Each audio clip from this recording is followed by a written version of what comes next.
Welcome back, Lovestylers. This is Misty on the mic, and I have a friend in the house, in the dining room here today with me, whose name is Andrew G. Marcus. Hello. How are you? I'm amazing. How are you? I'm well today. And today we're going to be talking about being on the Frisbee golf course. People seem to like it. That's our new sport, and how it led us to more profound lessons in life. We are an artists duo. We like to paint.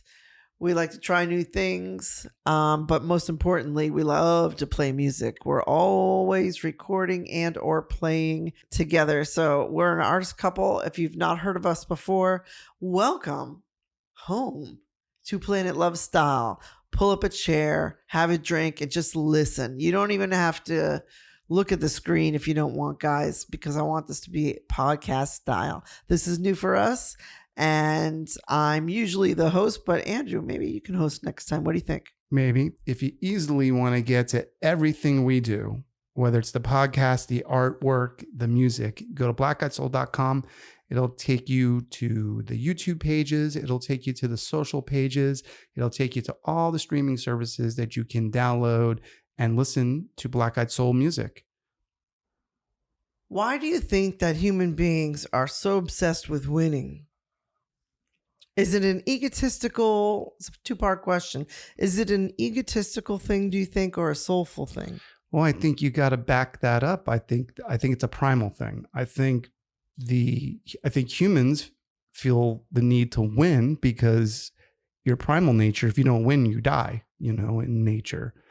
If you don't conquer the mountain, if you don't conquer the lion or conquer the beast, you die. If you don't conquer the elements, you die. And I think winning is a primal instinct, but it's all what you bring to it. Like, I'm not obsessed with winning. I've competed in high school, varsity lettered cross country. I didn't really I just cared about my personal best. Ouch. How'd you do on that? I did really good. I was number 1 in my age group. I was number 3 in the county, in the state of New York, cross country. I ran cross country 90 to 93, 90 to 93, I think. And I was just all about personal best. I didn't really care if I win or lost. I didn't, you root for your team. And whenever if I'm watching baseball or something, I want, the team to win, but I do enjoy watching a good game. And I'm not obsessed with winning. I just like the experience. But I think other people just go back to their primal instinct and they just want to win for a sense of pride, for a sense of accomplishment. I mean, what do you think? What do you get out of winning? And what do you consider a win? Well, I wonder if I'm winning for my previous self. So my higher self wants to win over my previous self, which means I could do better than I've been doing, which is, for me, first and foremost. But then you're playing a game with other people, whether it's chess or Frisbee, of 2 of the games we like to play together, just as an example. I am trying to win against you as well. So winning in Frisbee is getting it in the pin. And then winning in music might be, I want this to sound better than the Stones, better than Jimmy Page, or as good as, or somewhere in the vicinity, maybe. Sure. I think, again, it goes back to personal best. This is the best part. Is this the right part for the moment? Like we just finished. We're almost finished. We just did a final export. We did a first export of our mixes on the new record to monitor on different systems. And that's when you're in the final stages of your mix downs. When you start putting them, we put it on MP3 so we can hear it on all in the car, in the studio, get it out of the studio, listen to it on crappy several devices. Point being, what's too loud? I've lost what we were talking about. We're talking about winning. Oh, winning. The pin represents that on the course. Winning in music is your personal best, a best album for us. We just wrapped on what we think is the best win with what we're working with. The personal best again. Right. And now that's what I was talking about. Is this the right part? Like for me, winning in music, what winning in music means to me doesn't necessarily have a monetary value, because that would be Mm-hmm. that would be another discussion. But winning to me is, do we have a good mix? Do we have a good song? Did we have fun doing it? Like, we had a ball doing this record, and you played amazing on this record. Thank you. So did you. You're either in the flow, in the studio, just like in life, or you're not, with just about everything you do. So when you're in the flow, you're in the flow. You're not thinking. It's just like breathing. Circle back to Frisbee. You have a throw. And I realize I don't exhale for 10 seconds when I have that throw that I know is going to land just where I want it to land. And it's a nice feeling. I think it's the feeling we're looking for of joy when we're looking for the win. What is winning? Being better than the last time you did it would be my shortcut answer. Again, that's back to a personal best thing. And that's been my moral compass, is personal best. I've never competed with people at work. I've never competed with people in high school on my track team. It was me against me, personal best. And the take thing, like the throw, that's why sometimes we throw multiple discs. It didn't do what you wanted it to do. And that's what you often hear me say when I throw something, go, that's not what I wanted. And I throw again, I go, that's what I wanted. Mm-hmm. And that could be like a take, did I make that great pass on a vocal or a guitar or a conga beat? And is that the tone I want? Is that the capture? Is that the moment I wanted to capture? And I think it's all about the moment. And that's what the mixes, and that's what we're listening for on these mixes and placement and stuff. And that's, to me, winning in music is, did it come out the way I wanted it? That's how I feel like I've won musically. Like, did the record come out? Does it sound the way I wanted it to sound? Are the vocals the right levels? The guitars not too buzzy? Can I hear your beautiful parts? Can you hear my beautiful parts? And are the words, can you hear my words?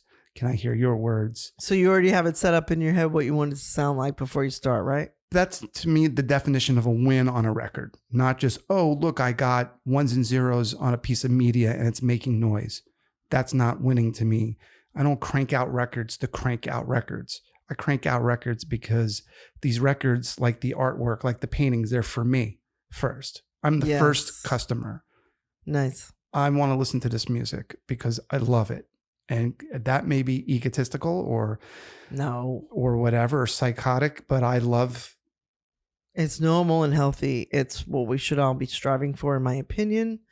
Our personal best always, and even in behavior around other people. No one wants to be the rude guy. Even holding yourself as an adult when things like even traffic or people cutting you in line in the store and things like that, it's very easy to just go, hey man, go ahead. Well, I'm not shopping for anybody. I'm shopping for me. I don't care if the guy, like that guy coming out of Publix today, was walking up our butthole.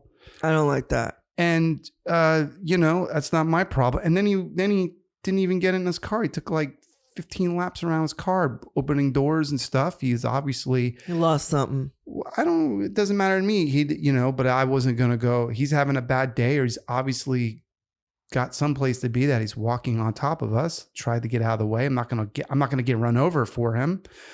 But what you're saying, back to the personal best and the moment, because I don't know where you were going with the people cutting in front of you and the music, but the music is the right. I'm a huge fan of our music. I love listening to our music, and I make the music selfishly for myself. Second is you. I love what we do together. I love looking at paintings I love listening to the music we create together. I really love this band. I really love making music with you. So that's blackeyedsoul.com. Thank you for the compliment. I do want to say, I know you said you didn't know why we were talking about letting people go ahead of you in line. It's because it comes circling back to the competition we either have with people or not, or whether or not that competition is with oneself only. Well, like that. Okay. So like that guy walking up our butt, I wasn't going to speed up for him and he can move around me. I wasn't going to let him dictate the pace. Whether I get run over by a... His emergency is not yours. Yeah. I'm not going to, he can walk around me. He can go other ways. I'm not going to get in his way intentionally, but I'm not going to get run over, and I'm going to stay on my path. And it would be one thing if he said, excuse me, I'm going to rush, I have a, or whatever. But I was moving pretty well, and I had every right to be there. I didn't even notice him until he was like right in my ass. Well, we saw we just went nice person, nice person, nice person. Then all of a sudden we got this guy, walking up our butt. So no, we're not going to make our music for a critic a particular way. We don't have to cater to other musicians at this point, because it's just you and me playing everything. So it's very uncompromised. Mostly him. Everybody. It's very uncompromised. The last 4 records since Season of Self-Loathing, Yes, and Almost Fiction were the most uncompromised records we've ever made. Uncompromised. To me, meaning I didn't, especially the last 2, you and I really agreed on everything, and you had a lot of say, and your say was perfect. It was great, and I agreed with it.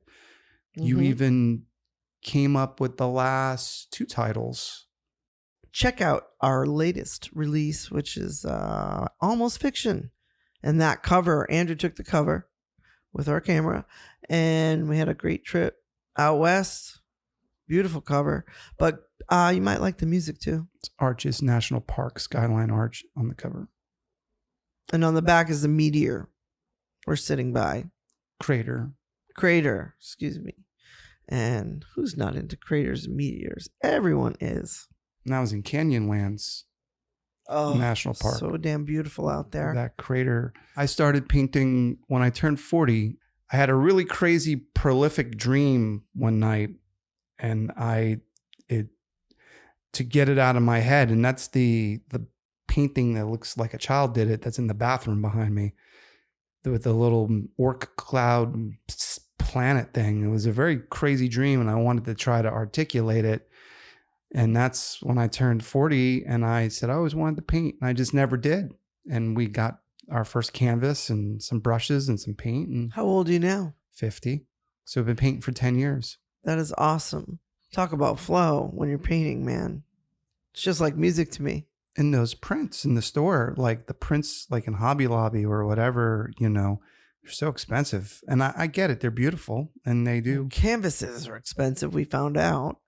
So it does cost to make your own painting. But I tried something with Kool-Aid and a little spray paint and some weird tape. And I get into some weird art. But I found that Robin Williams himself showed up in my painting first. Now there's a whole heap of people that he showed me. They just keep coming and coming. And I know I'm getting tapped in when that happens. And I kind of love it. But Andrew's paintings are much better than mine, if he doesn't mind me saying so. Well, yours, I don't know the terms of art. Yours are almost abstract, very, very, very trippy, very melded light. Like it's like depth. It's very dimensional. Yes, depth. And that's the word I was thinking was dimension, because it almost seems like realities on top of realities. Your paintings are very 5D, 12D. I see like 12 different dimensions in it. Like the one that's over the CD case that we love, that you say Robin Williams is in. To me, that looks like he's not the only one. It looks like a desert. To me, I see a desert sunset out west. I see like a Utah high plains. Yeah, I see it looks more like Canyonlands, and it's very, very beautiful. It's very dimensional, where mine are a little more. Structured. He loves trees. I love trees. I don't know what I you like call his mine. abstract stuff even more. But is that even abstract? It just looks like chaos to me, like constructive That's what chaos. I love. I love just color, just more and more color. Just keep adding color. And if you look, there are a couple beings in yours too. I just don't want to trip you out on it and get you like cuckoo, like I get to a certain Mine are maybe fourth dimension I get into sometimes. little Some more- people don't like. Mine are a little more crazy, imaginative, like twisted imagination. Like yours are beyond imaginary. Your paintings are just have a life. They're moving pictures. Yours and I both. We capture movement in them. Your water ones definitely move. Yeah, and I like movement in paintings when people can capture actual motion. You do trees really well. That tree one up in our bedroom on the side, you could probably sell that fucking painting, Andrew, for like $10,000. Oh, I don't know. Like today. It's hard to take money for something.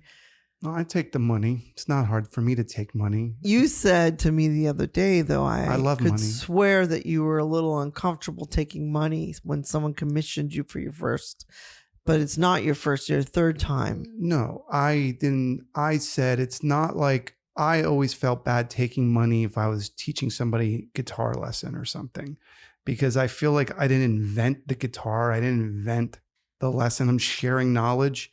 And I always felt bad charging, like when you're like someone wisdom. wants me to. Well, yeah, I think it's not something I invented, so I don't feel like I have the right to charge for it. Now, our songs, yes, pay me for the songs, pay me for my writing.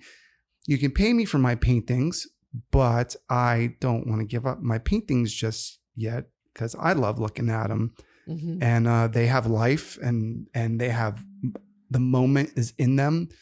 I remember the strokes and how I felt like looking at this painting here, what I call the karmic, or what are the chakra roadkill painting? That one, the trees are nuts in it. They're moving and everything. I just remember just breezing through. I can see the breeze going through them. I just remember dragging the brush once I dropped the chakras and just dragging the brush up against them to give them that, like they've got ran over look. Oh. That's why I call it chakra roadkill. It's like someone's chakra was just like ran over on a road. If we were really smart, we would put all these paintings up while we're talking about them and see what you guys think. That's up to you. I'm not doing that. That's a lot. That's an a lot Adobe. Of work. I'm an Adobe beginner. I'm self-proclaimed beginner / genius with marketing. They're all over your Instagram. Go to Andrew's Instagram. What is it? Black Eyed Soul 1. They're just paintings. It's like, they're beautiful. Kick ass. We're bragging about it. We played awesome Frisbee golf today. We had the course to ourselves. Yes, I loved it that way. Not that I'm afraid of people, but they tend to rush you. If there is a group and they're always gambling, we pretty much figured out the puzzle here. And that brings me around to, and this would be a good way to close, if you don't mind. In closing, when we're going for the win, whether it's our own personal best or if we're rooting for the same team together. I know there's a fucking fly in my head. That's why I'm laughing at the fly. I can see your eyes going around. There's a fly in your head. Yeah, he was on you earlier. I didn't say now shit. He likes you. But it's just funny because you're all profound and there's a fly crawling on your head like you're... He's going to take away my profundity. Like you're the Bodhisattva and like you're in Calcutta and the flies are on the gurus and you were very majestic just now. And you got your hair done by old Rusty and it Rusty's going to be on the show. Beautiful. Agreed. So I'm sorry. My haircut. Okay. I was laughing the fly was on I'm going to have to edit this out. No, but you keep it. It's good. I'm going to have to edit this out because we keep talking over each other. But Rusty, I want him on the show. He's my hair guy. He's a profound guy. I'm shouting him out right now because he's just awesome. But he's like a hairstylist, majestic Buddha. Guru. You talk about a guru, a very happy, well-rounded Soul. Yeah, he's a good soul. We love Rusty. Yes, we'll get around to that. So wrapping back around,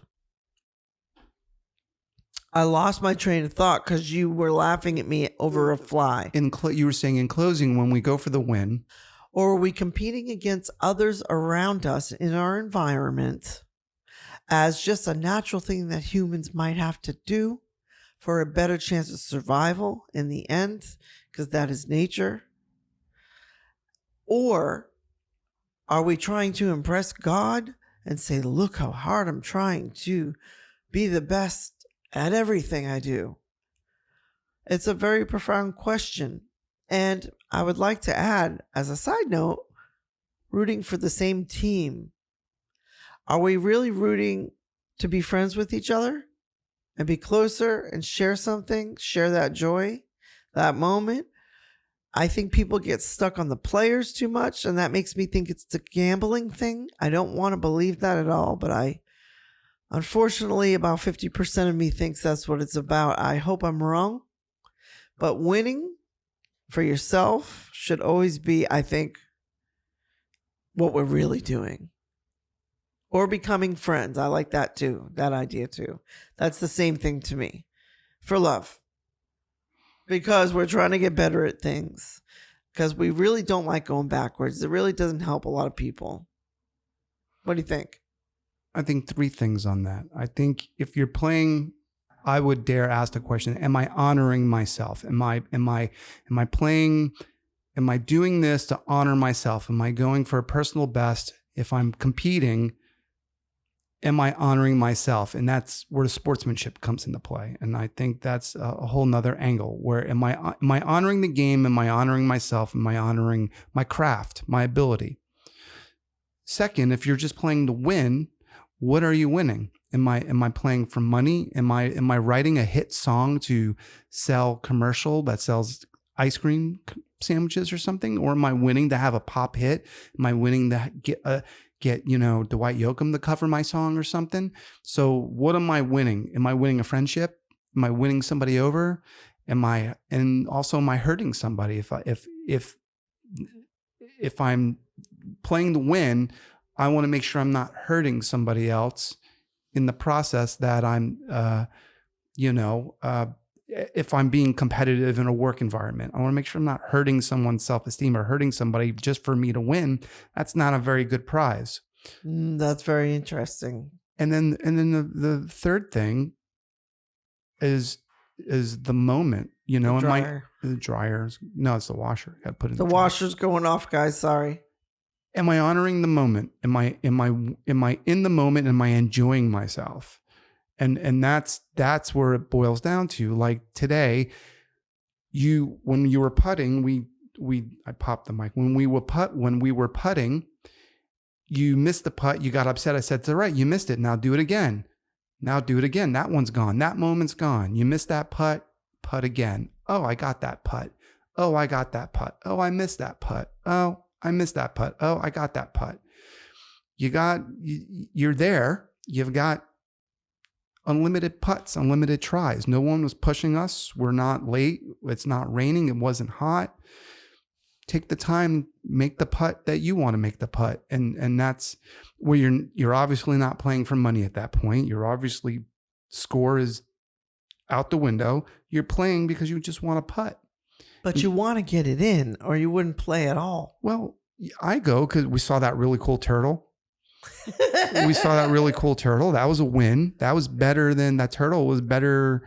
Although I had some really good drives and I got that really great last putt on hole 4 when I got it with the rubber disc, but I threw like 4 putts. I go, I know I can get this in from here. And it was the putt of the day because it was wrapped around the trees and I got it with the rubber.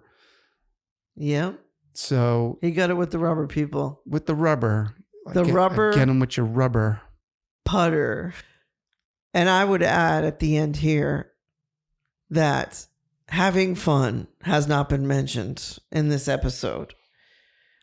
I feel like it's obvious that we have fun with these things that we've been talking about today. Trying to win is fun. when you win gives you a shot of dopamine is what we're really after. And even when someone else wins, like your favorite team wins or your favorite player gets a touchdown, and I'm not into football, there is a little bit of a spark in the soul that seems to happen where you're like, okay, I can do this with everything that I touch. Magicalness. What do you think? I'm in the moment. When I listen to music, I'm in the moment. I don't care if it's charted. I don't care if it's a popular song. If I like it, I love it. I'm in a place with that music. Like when I throw a great drive, like today, when you threw those 2 great drives and they were on top of each other. And I said, that's like walking into the supermarket and seeing a person with a beautiful pair of eyes or a beautiful body or a beautiful kadunk or a beautiful, set. There's 2. chicharrones. You mentioned the eyes. The sets. Yeah, sets. He mentioned boobs first, and then he mentioned the eyes because he was trying to be a gentleman. Because I'm a set guy. I'm a boobs Every guy's guy. a set guy. Not every guy. People are some. Believe me, I have eyes. Times, and I see the other side of the coin. But I see where your eyes are going. Well, I can't even not do it. But watching a beautiful drive or a beautiful putt, watch it land beautiful.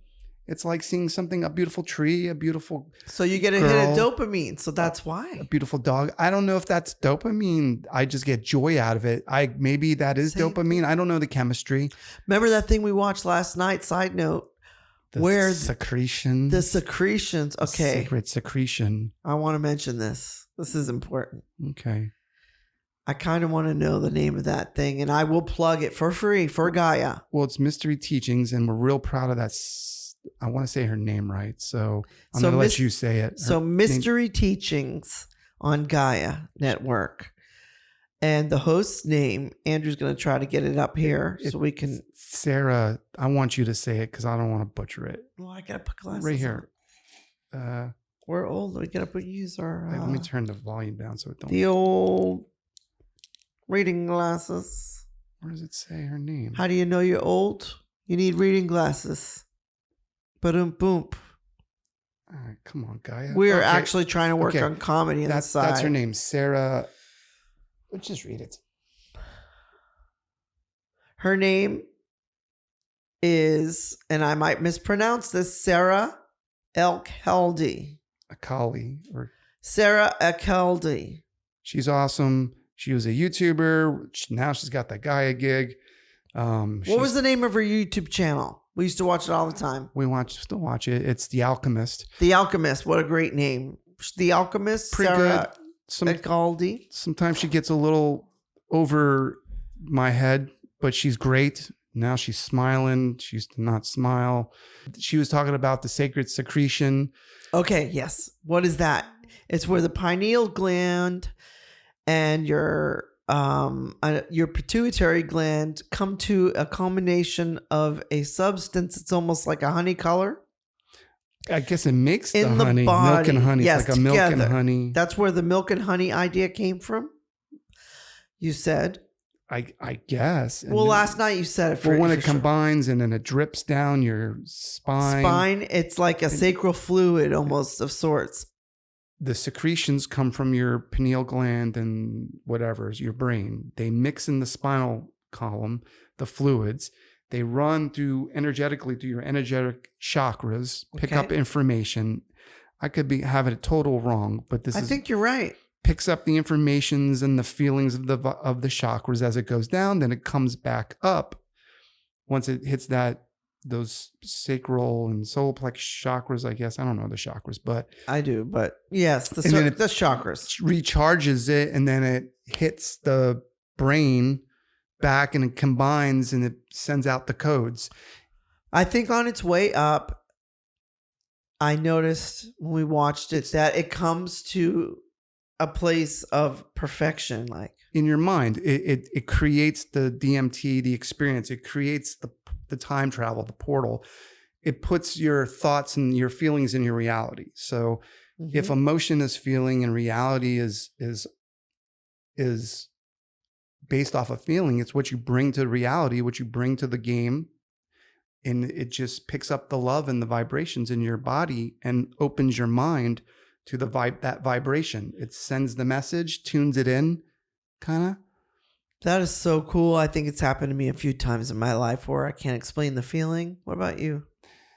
Holy Spirit power, in the flow state, The flow state. Yep, that's it. And the dream channeling state and expanding and tripping out. And we started watching that thing on Timothy Leary too, and expansion. I think it's for expansion. What that is the keyhole. Once that sacred secretion process happens, it opens the doors of your perception, kind of like your paintings. Everything becomes spectral. You can see the layers. You can feel all the senses. You can smell the smells. like a natural DMT. Yes, you can feel the feels. You can feel the textures. You can taste the taste. You can smell the smell. Do you think it has anything to do with being very conscious of the now, the forever now? The forever now, the moment, because it's all moments. And like our music, they're all moments stacked on top of moments because it's just you and me.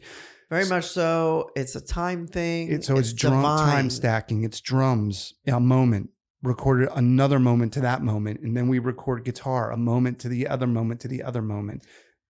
I call it the divine. I'm not saying our music is divine, like it's better than something else. You listen to what you like. But if you guys want to take a little trip, it is time stacking. It's exactly what it is. And it was intentionally time stacked by Andrew and me. And it means a lot to us. And it's from the part of our soul or that honey spot, milk and honey spot we were just talking about. Sacred secretion. It's the doorway. I don't like the word secretion being in there because I think of Victoria's secretions. Write a letter to Gaia then. What do you want from me? Well, I want to get out of here for the fly. Yeah, I think that chick might have named it. No, that's esoteric. It's thousands of years old. It's the Christ gland. She gets into it. I have never heard of it before last night. Watch it again, but it's that natural. Very deep. It's that natural biology in your body. It's a pheromone. It's a hormone. It's a stimuli. It's a stimulant to open the door. It's a natural drug that when you're meditating and you're in the flow state and you're in the zone and you have not a care in the world and you're in the moment, that drops and then you can see through the matrix. But Greg Braden doesn't talk about it. He says the monks can do it, but he doesn't call it the secretion. He's talked about the sacred secretions before. I'm sure he has. He's talked about it in books. It's not his big thing. And, I don't know that it's really anybody's big thing, but I've heard it mentioned before. I am very happy to know about the sacred secretions. Don't let the word scare you, ladies or men. Thank you for joining us here today on Lovestyle, the Lovestyle podcast in particular. It's called As of Now. And thank you, Andrew, for your wisdom as usual. I love your take on a lot of stuff. I love your take on it. I love your commitment to expansion. Thanks. And that you want to constantly grow and you want to constantly do more, not necessarily better, but do more. I like the word more. I think some of us do. I do have a severe case of FOMO. And we'll talk about FOMO another time. If you don't shit about FOMO. I give a shit about FOMO. I have the FOMO disease, which is fear of missing out. So you don't have to look it up. Most people know about FOMO by now. If you're listening, miss it all. What? I want to miss it all. I don't want to see half the stuff I see. I don't want to see 90% of the stuff I see. Oh man, that's just. I don't need pickleball in my life. I can miss out on pickleball. I want to try pickleball. I'm sorry. I can miss out on axe throwing. I can miss out on credit card debt. Now you're talking my language on the credit card debt part. We want to thank you for listening today. Go to blackeyedsoul.com if you want to see what we're all about, guys. Hang with us because there's not a lot of cool podcasts out. And I think us creating one is going to be part of the new movement in the future. 2025, here we come. and we're ready to kick some ass. So if you like kicking ass, keep with us. Stay with Lovestyle Podcast. Check out Black Eyed Soul if you love musicians who play like beasts, like we do. We're very proud of our music. So check us out there. You can get links to our socials there. And we want to thank you for coming over to Planet Lovestyle today. And we'll see you next time. Peace out. You surprised me on that one.